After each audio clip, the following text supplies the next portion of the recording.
We are back here today, hopefully for the whole entire video. If not, I might cry. Well, let's back to the video. Today, first of all, very big news. The door closes. Are you as shocked as me? Second of all, my hair, I don't know what it's doing. So I'm sorry about that. But we're here to review some anime today, so that my hair should not be the biggest concern. If you did not know, this month is going to be exclusively, well, besides one video, two videos, sorry. It's going to be exclusively just anime reviews, so you're going to get some long videos. We already did a Dr. Stone review, so definitely go check that one out because it was fun, okay? This one is definitely going to be a lot longer though, and we'll be split into 2 parts. It's the Mob Psycho review, everybody. Mob Psycho! Woo! If you've not seen my first Mob Psycho review, definitely go check it out. Once again, that one was split into 2 parts, so of course this one will be again. We're going to be viewing episode 1 through 7 today. It's a 13 episode anime, I'm so sorry. Also, my hair's being really weird, so if I have a random strand of hair in my face, just ignore it. But yeah, episode 1 through 7, because I didn't really want to leave you on a cliffhanger, so thank me for that. But yes, let's get into it. Sorry, I moved the camera.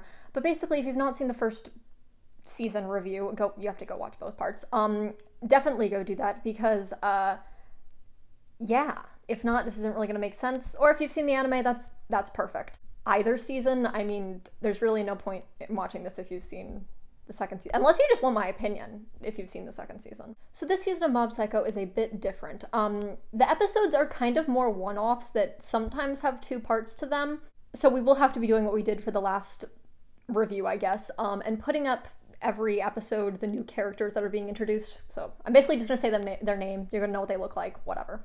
Also be warned, it's not, well, it's still funny, but I don't think the main purpose so far from what I've seen, I just finished episode 7 today, is for it to be funny. It's a little bit not that. So yeah, just be a little warned for that.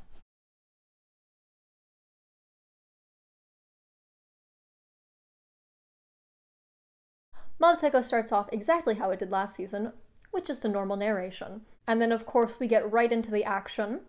A customer meets with Reagan because the crops on his farm are dying, and you know, what else do you do when you're a farmer and you have crops that are dying?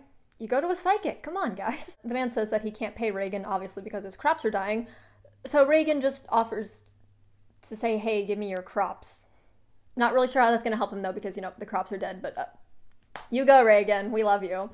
Our main character, Mob, comes in. They basically have like an introduction fight scene where it's Mob fighting this scarecrow that progressively turns into like, let me look. The spirit's true form gets revealed, so he starts fighting that. It's just like a bunch of fights that progress between this crop demon, I guess. Crop spirit? I don't know what to call it actually. So the spirit that he's fighting right now basically can like remotely control things, and Mob's like, that's pretty cool, I want to try that. So he does. Of course, our main dudes win because it's the first episode, why would they lose? Like, why would that happen? We go back to Reagan's little psychic shop, don't remember the name, I'm so sorry, and he starts a little home garden with his winnings, as I'm going to call them. Oh, and Mob gets some payment. By payment, I mean some seeds. And then they grow some weird cherry tomatoes. Let me note, though, that the OP starts playing after this, and I don't know what it is about that OP, but it's just, like, everything happening at once, and my computer could not handle it, so every time I would, like, go start an episode of Mob Psycho, you know, I was, like, watching, like, 1 a day, maybe 2 a day. I couldn't watch it on my Chromebook. My Chromebook hated this, so, trusty audio tablet here really helped. We wouldn't have had an anime review if it wasn't for her. Mezuto, one of our characters from last season, has a cult. I don't remember if they had that last season. I think. And apparently they're looking for Mob, but they aren't. They are though. And he's their leader. So yeah. We kind of begin tying up some stuff from last season. Example, the student council president, resigns, you know, because of recorder children things, if you know what I'm talking about. And Mezuto comes in again and decides that this is her time to make Mob grow. Because as you know, Mezuto is a part of the weird Kageyama cult. Can I call it that? I don't know if that's a good name. I'm not gonna call it that. But her weird cult that she has. And she wants to make him the leader, but she doesn't think he's fit for leaderness right now. So, you know, as anyone would, she's like, I'm gonna make you the student council president, and pulls out the "you have a crush on Tsubome" card, and, you know, of course, that gets mob. So basically we have 4 candidates that are about to present their speeches. I have to look over my Chromebook, by the way. The ex-student council president runs. Don't know why he resigned, but he did. 2 other random dudes, and then mob, who decides to not speak for his speech. Of course that doesn't turn out well, and Kamaro, aka the other ex-student council president, wins. Mob is getting a little bit picked on for, you know, not speaking for his speech. I'm not sure how to, like, segue to this, but he gets a love letter, Mob. And this time it's actually from a girl who, like, maybe is interested in him. You know, we'll see. And her name is Emi-chan, or Emi. He called her Emi-san, but I think I just wrote Emi-chan. The infamous Mob progression to explosion scene comes up, and it is at 21%. Mob and Emi-chan just go do girlfriend-boyfriend things. Seems pretty fun.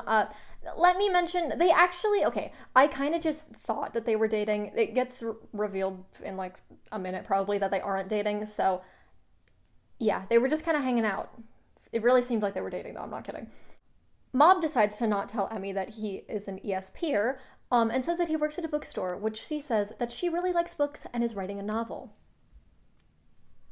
A book, a novel, same thing.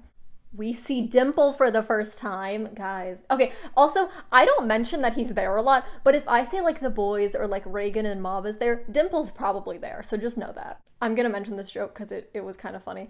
Mob would walk home with Emi-chan, and then he would walk back to school to go do, like, you know, his fitness club thing. I don't remember what it's called at the moment. Body improvement club, which I thought was pretty funny. Reagan makes fun of him a little bit for his girlfriend, you know.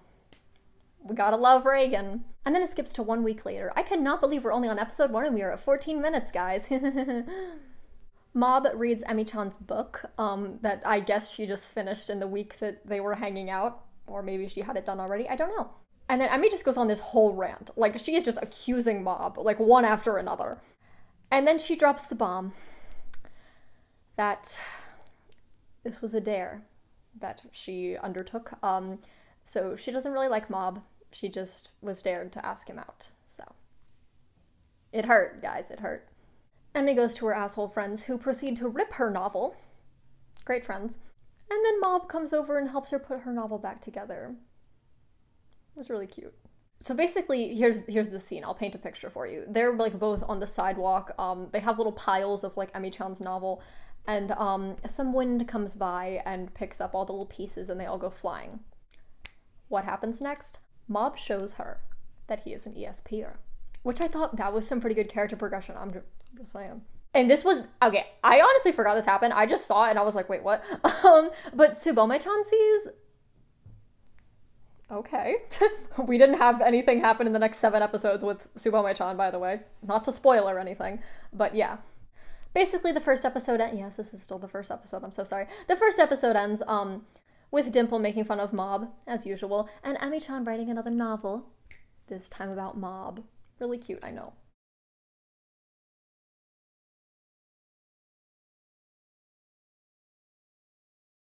We go straight into episode 2 with Reagan being bored because he has no customers. Because of this, ooh, my foot fell asleep. Because of this, Reagan decides that he's going to start investigating some urban legends, with Mob's help, of course. Hint, hint, guys, he mentions this one called the Dragger. The Dragger becomes semi-important throughout the series, so just remember that. And of course, Hanako of the Bathroom. We all know Hanako of the Bathroom. I just felt like mentioning that one. Mob and Reagan go and set up a little psychic shop on the side of the street. And then this other guy comes over and he's like, what are you doing? This is my psychic turf. I don't think that's actually what he says. But his name is Shinra I'm going to say his name so wrong. Shinra Banshamaru. I definitely did not say that last part right, but we're going to call him Shinra for the sake of I do not want to say his last name wrong. So yeah, Shinra. And he's like, what are you doing? This is my turf. You know, you can't set up here. And Reagan and him, begin to fight a little bit before this woman appears and says that she would like their help. So Shinra, Mob, Reagan, and this woman all go to this, fast food place. I have to preface this because it was a funny joke here and I laughed. She says that she feels kind of safe here, and then she also mentions that she has, what she's been doing to protect herself at home from her evil spirit, whatever, has been protecting herself by a pile of salt. And I think Reagan said this. I mean, it was probably Reagan. And he was like, oh, well, you're fine now because we have some French fries which have some salt on them here. I gotta find that clip and play it for you. If I can, I will. ですから室内に盛り塩をしてなんとか生活しています。なるほど。教本でも盛り塩の効果は証明されています。確かに。今も山盛りポテトフライの塩分で症状を緩和してます。おいモブ、あんまり食うなよ。So yeah, this woman just says, hey, can you get rid of all the urban legends in the town? Because they're kind of bugging me. I'd really appreciate it, guys. If you could just do that small task for me, thank you so much. And the boys take on that task, along with Shinra. Shinra's there. And Dimple. As I said, when I say the boys, I mean Dimple. He's there. So basically they split up with Dimple, which I don't think Shinra knows about, but Dimple is with Shinra, and then it's, Mob and Reagan. This has not been important yet, but I will mention it because it might be important in the next few episodes. Dimple asks for a demand in return. We'll see if that becomes important. I'm still not sure. Reagan and Mob go to an internet cafe to research, and Shinra finds some random kids at a playground who tell him about this, random dude in a red raincoat. The kids mistake Shinra for a pervert and pull their little security alarms. And then they leave, and red coat dude, goes after them. Great. Shinra then goes to fight the actual pervert, and he runs away. We cut back to Mob and Reagan, who are investigating a report of a human-faced dog, which is actually just a dog with marker on its face, which is very rude. And it was a bunch of kids who did it too. So yeah, Reagan yells at them, and then they clean the dog up, which was very sweet of Reagan. We then cut back to Shinra again, who is chasing the pervert through the woods. Don't like how many times this time I just say pervert here. The guy then tases, did I say Reagan? Shinra. The guy then tases Shinra, and this is actually the part where I was like, whoa, this is not funny Mob Psycho. This is ugh. So yeah, that happened. Not gonna describe much, mostly because I don't remember what happened, but it was not fun. Then what do you know, the Dragger comes up and snatches the pervert. Thank you, Dragger. Shinra wakes up and does some little ESP, but then gets possessed by Dimple, who goes up against the Dragger and breaks some bone or breaks something on Shinra. Then, of course, Reagan and Mob come. And apparently no one else could defeat the Dragger. Don't know why. Something about you can't defeat an urban legend. But Mob just can. He's, unaffected by it. The pervert gets arrested. Thank God. And the boys go to check out the next urban legend called Dash Granny. Wonderful name. Mob can't use his powers against her and ends up getting traumatized, even though it's actually just a normal grandma who's running really fast. And then the episode ends by Reagan setting up a website for his exorcisms and his shop just in general, which becomes very important, guys. Very important.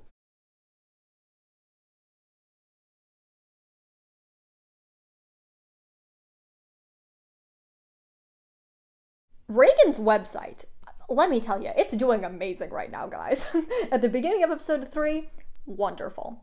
And shockingly, he's getting a lot of customers. Very proud of him. But because he's getting a lot of customers, he's also getting some weird customers. For example, a man who wants to curse someone. Reagan, of course, shows some morals and some ethics, I guess, and says that he will not curse the person this man wants him to curse, but ends up just giving him a fake curse anyway. The man then says if this curse is not real, he will curse Reagan, which kind of ends up happening. Mob says that it was a bad idea to give this guy a curse because he'll believe it. If you say you have a curse, you're gonna believe it, right? Especially if a psychic gives it to you. Well, not all the times, but still. It kind of, if you're looking for one, I guess it would motivate you. So basically he tells Reagan it was a terrible idea. And then Reagan just casually says, well, would you ever curse anyone? Would you ever, hurt anyone with your ESP? And Mob gives this really long, uncomfortable silence before saying, no. Okay, Mob. Kind of sketch, bro. Reagan notices that something is bothering Mob, and this becomes increasingly important throughout this episode. And I think the next one, actually. So, of course, we have a lot of jobs to tend to, and one of them is this lady who thinks that someone is stalking her. Well, she thought it was a stalker, but then she looked out her 5th floor window and saw someone standing there, and then she thought it was something of the supernatural. So while they're all there, the house starts shaking and something does appear outside of the window. Mob says it actually was not a spirit and it was a human. A human next door. If that's not creepy, I don't know what is. Apparently he's this guy who has a crush on the girl that lives there, and he was using an out-of-body experience to see her. They call the cops, and of course this guy gets arrested. Thank God once again. The boys walk back to the shop to see 3 more customers waiting there. Said customers are either late high school or like early college. They're like between that age, you know? And they apparently want a spirit photo. A photo with a spirit in it. And they just want to go to any old place and get one of these photos. So basically Reagan, Mob, these 3 customers, they all drive to this random haunted house place, I guess. Yeah. So they take the photo, and then Reagan says, "So about the fee." And then the boys get left there and they have to hitchhike home. So you mentioned a fee like while you're in the car, or like, you know, when you're discussing the details, not when you could get left somewhere, you know? The next day, Mob gets antagonized by these random bullies, and all his friends, like literally all his friends come and help him. We cut back to Reagan's office where the 3 customers from yesterday are back. Apparently they actually did get a spirit photo, and now they're scared. Isn't that literally what you wanted? So now they want whatever this thing is in their photo to be exorcised. So once again, the boys and the other people, the 3 customers, drive back there and they see these 3 non-evil spirits. Yes, sorry, I had to look at my Chromebook. So right before Mob exorcises them, he gets faced with this big moral dilemma, I guess. Basically, the spirits all died in a car crash. They're a family, by the way. And they haven't done anything wrong. Like, they haven't done anything wrong when they were human or in spirit form. So, you know, of course Mob doesn't want to exorcise them, but you also have your clients who are scared. So, like, what do? So Dimple goes over and he tests the spirits to see if they'll do anything bad, and they don't. So they really are good. Reagan then realizes that this is probably stressing Mob out a lot and says, "Hey, it's fine, you don't have to exorcise them." Mob eventually does not exorcise them, and Reagan just throws some salt at the people that are there, and they all leave. After we go back to Reagan's office without Mob, this time it's just Dimple and Reagan. And Dimple says that he sees a curse on the back of Reagan's back. On the back of Reagan's back. So Reagan gets Dimple to get rid of it for him. That made sense. Then we see Mob again, who is having another big dilemma about if he should use his power for evil. That's not terrifying at all. The episode ends off with another progression screen, which is 67%.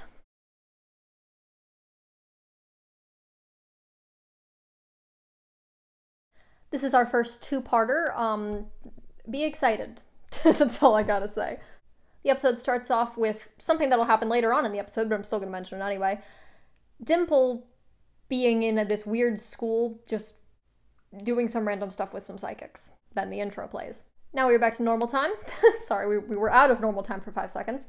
Reagan reveals that, guys, we have a super rich client. It's the biggest client we've ever had. We got it, guys. Guys. So they go to this customer's place, and there are a bunch of psychics there, already there, including our boy Shinra. I thought he was pretty cool in the episode he was in, so I was happy to see him again. Also, another very important character, Jodo. He's a psychic, by the way. He's supposedly a really good psychic. I don't know, he's kind of also an asshole, but whatever. Jodo makes fun of Reagan a bit, which is just rude. Like, man, you guys just met. And then one of the Claw members is there, Matsuo. I don't particularly remember him, but if you just got here from watching the first season review, you might remember who he is. So he's there. Finally, the client appears, and it's this guy who claims that his daughter was possessed by an evil spirit. Let me paint the picture for you. They're all standing in this big area, and then there's a one-way mirror with the girl behind it. So that's just so you know. Basically, he just asks them, to get rid of the spirit, exorcise his kid, and then he will pay them handsomely. So Reagan, hearing the paying handsomely part, decides, guys, I'll take care of this. I got this. Don't worry about it. But the other psychics also really want to be paid handsomely. I know I keep saying paid handsomely, but I said it at the moment, and now I can't get rid of it. So they end up playing rock, paper, scissors, and Reagan, the mindfuck he is, ends up winning. So he goes in and he has a chat with the girl. She basically accuses her dad of all this stuff and says, "Can you please get these shackles off of me, whatever." And he says, "Okay, I'll go ask your dad," and leaves. When he goes back out, people were saying, "What the heck, this girl isn't even possessed, you're probably just a terrible father, whatever." And Reagan replies, which I thought this was pretty cool of Reagan, not gonna lie, that the girl was mixing up the way she was saying dad. She was saying papa and dad, which is a little weird, not gonna lie. I mean, I can see that being excusable, but it's a little weird. Plus, she also knew that Reagan was a psychic when they were behind a two-way mirror. Like, she wouldn't have known that, which is weird. So it's almost like she could hear them. And next thing you know, the one-way glass shatters. So basically, now that this evil spirit has revealed itself, people tried, and I guess attempt, to exorcise it. Apparently, they still decide to go in order, though, because Mob can't go yet, because he's like 40th place out of 60-something. Wonderful, Mob. So while they're waiting out there, you know, for Mob to go, Dimple tells them that they really should just leave, because apparently this evil spirit is Mogami Keiji, sorry guys, who is this super famous former psychic. We then get some info on Mogami. Apparently, he was a former psychic loved by the media, but then his mom got very sick and he went to assassinating people, I guess, for money. This is also where the scene from the beginning of the episode plays in. Apparently, Mogami was preparing to become an evil spirit, and he was attempting to, like, absorb all these other spirits, one of which would have been Dimple, but Dimple got away, as you know. Dimple's here, so, you know, obviously he got away. Finally, Jodo, you know, the super famous spirit dude, psychic dude, goes up, and he actually gets possessed, so good on you, Jodo. Reagan uses a special move to get to exorcise him, I guess, actually. Reagan then uses a special move to exorcise the spirit out of Jodo. And then he also reveals that, "You're Mogami Keiji," which, Reagan, Dimple said that, not you. The girl's dad then takes the opportunity of her talking to Reagan to hug her, to which Mogami impales him. Yeah, okay. Finally, though, Mob attempts to exorcise him. And somehow Mob makes the situation worse when he tries to exorcise for the first time. I say first time because you already know he's going to try to do it again. So the boys go back to brainstorming, and a bunch more people attempt to exorcise Mogami. So then Mob is like, "Hey, guys, remember that thing I used in the first episode?" Obviously he doesn't say that, but you know, it's a good way of wording it. He's going to try to use an out-of-body experience to exorcise her. Dimple says this is a terrible idea because his body is going to be left defenseless. So Mob just casually says, "Well, like, you can possess me in the meantime, like, you do you." So then Mob goes into his weird out-of-body experience, and Dimple possesses him. A pretty cool fight scene ensues with Dimple fighting Mogami and then also Mob fighting Mogami. Just so you guys know, the girl who was possessed, her name is, I know it, Asagiri. And it's like Mob and Mogami in like her head, like, because you know, like they both like are out of body experience and possessed her, so you know they're like in like this white space, presumably, you know, in her body, I guess, I don't freaking know. And Mogami just goes on this whole rant about how like psychic stuff is emotions and you don't show your emotions, whatever. Out of nowhere though, Mob wakes up. Listen, this was not a dream though, listen. Mogami reveals that he has made this world where Mob doesn't have any psychic powers, and that's the end of the episode. Also, his percentage went up somewhere in the episode. I just couldn't find it when I was going back to, you know, write down stuff. So yes. Guys, this is probably one of the most, like, aesthetically fight scene episodes I've ever seen in my life. Hats off, guys. This was cool. Also, it doesn't have a lot that happened. So episode 5, you're my favorite. We don't have a lot to talk about here. Asagiri introduces herself to the class. As you know, we are in alternate universe world, so just play along. We're not going to explain anything. And then this wave of bullying, like, happens to Mob. Like, everyone, like, his brother hates him. Like, everyone at school hates him. He has, like, no friends, and that's basically this episode. We go back to normal world, where we see Dimple and Reagan waiting for Mob to come out. Also, Dimple is in Mob's body, just so you know. So Dimple's pretty worried, but Reagan's like, "Hey, no, he's got this. I trust him. He's fine." And then we go back to weird world. I don't know what to call it. Where Mogami basically just recalls all the backstory he's already told us. Back in the real world, the door opens and everyone leaves, besides Reagan, Dimple, and little known to us, Matsuo. Minori and her little bully minions go to pick on Mob again. And out of nowhere, Dimple just goes into the weird world.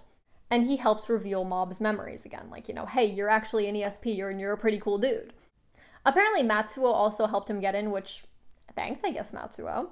Mob realizes he's in an alternate universe, Actually, that's what I put. Okay, cool. And goes back to, you know, trying to save Asagiri-san. Percentage goes up to 99%. One of the coolest fight scenes ensues. Like, it was, okay, so it's between, like, evil spirits, mob, not really Dimple, but, like, it, also, you know, Mogami, but it was so cool. Percentage goes up to 100%. I'm not even gonna lie, if you guys have seen that one Demon King high school thing, whatever it's called, I don't remember, Anos, Mob starts kind of looking like Anos. I thought that was pretty cool, because, you know, like, Anos is kind of OP. And he also convinces Dimple to go back to the normal mode. He's like, dude, I got this. Mob exercises the evil spirits, and then his progression goes up to question mark, you know, freaking infinity.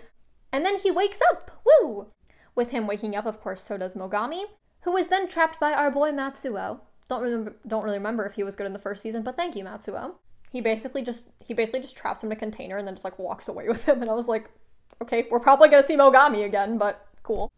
Someone else wakes up too, Asagiri, who says that she was actually kind of rude in real life and apologizes to Mob. And then she starts crying.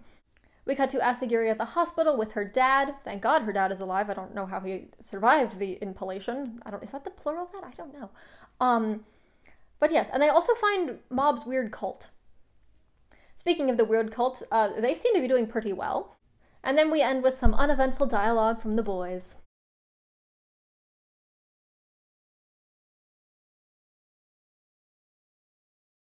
This is our second parter, which was kind of sad.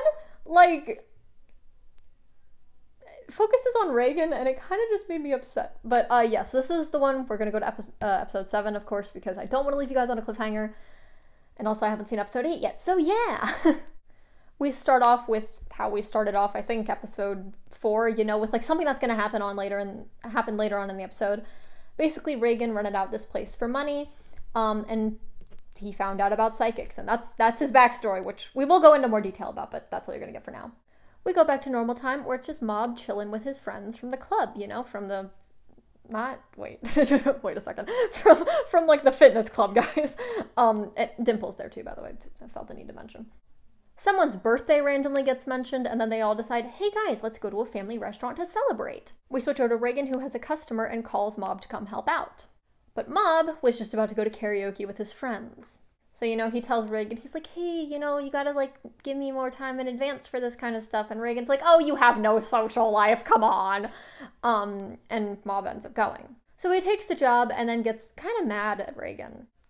And then Reagan just pulls a real dick move, and he starts just insulting Mob. He's like, oh, you have no social life, like, what were you gonna do? You were just gonna go home or, like, hang out at your fitness club, like, come on, like, you have me, you know, like, it was kind of an asshole thing, Reagan. Mob gets mad and decides that he isn't gonna go hang out with Reagan for a little bit.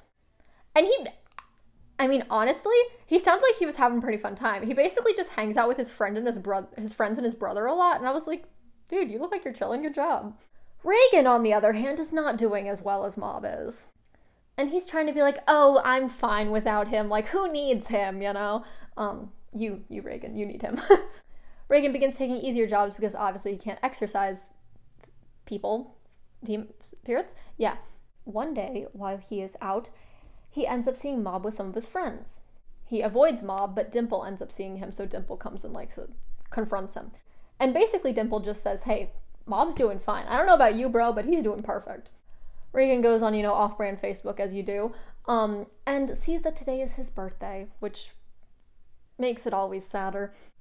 And then he gets one of those depressing, you should get married emails from his mom, which also makes it even better. So then he goes out and drinks with his friends. You'll progressively see that they are not his friends as we go on. And then he throws up some non-alcoholic lemonade. Reagan, you're really not doing good, hun. But then he gets inspired, guys. You don't get it. He basically starts expanding his services to things that he can do, you know, not ghost stuff, but like things Reagan can do. And actually exercises a game ghost, which, good on you, dude. I was pretty proud of him. Basically, the people love him now. Everyone is like, Reagan Arataka, he's your man. He is your man. And then he gets invited to a TV show, which has Jodo on it. You know this isn't gonna be good. And basically Jodo signed him up for the show to plan to get back at him, which, first of all, Jodo, he saved your life, so I don't know why you're doing this. But, okay, you suck. And then that's that episode.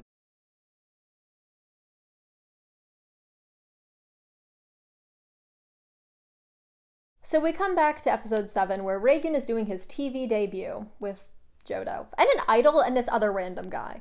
They're not too important, though. Don't worry about them. And basically, they all introduce themselves, and then we go to the main focus of the show, which is them exorcising this boy who has been possessed by a spirit.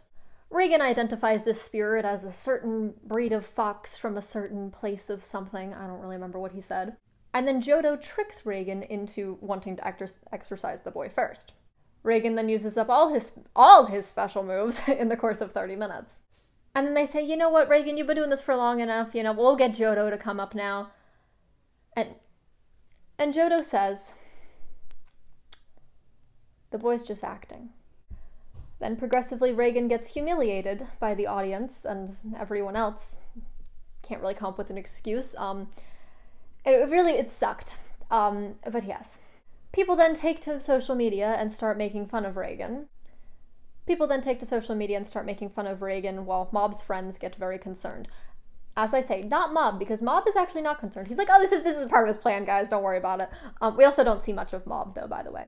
As you would, Reagan tries to make people believe that he's, not a con artist or anything, while also trying to stay on the down low. He then goes to see his friends who abandoned him, and then the media progressively starts coming to his house. While the media is at Reagan's house, they say that they want a press conference, and Reagan agrees to it. Reagan's mom emails him this time again with an apology that she has written for him, because she's like, I've noticed you're under a little bit of attack recently. I wrote you an apology. Use it if you'd like. Highly suggest you use it. And Reagan prints it out. The day of the press conference arrives, and Reagan just goes all out with some attitude. He eventually does start answering the questions, though. One of the reporters then asks, how did you get into this job? I'm really unsure how to word this part, but Reagan, lost for words, Reagan gets to a loss for words. I'm not really sure how to word that correctly, but take it as you will. In his head, though, he tells us that he quit his old job because he was bored, and basically just became a psychic on a whim. And then right before he was considering quitting being a psychic, he met Mob. Guys, it gets good too. I can't speak, but it gets good here. He then makes a little cute comment, like, you've grown so much on, like, live TV, dude. I don't know. I gotta find that scene for you. I have to. Na, Mob, 見てるか?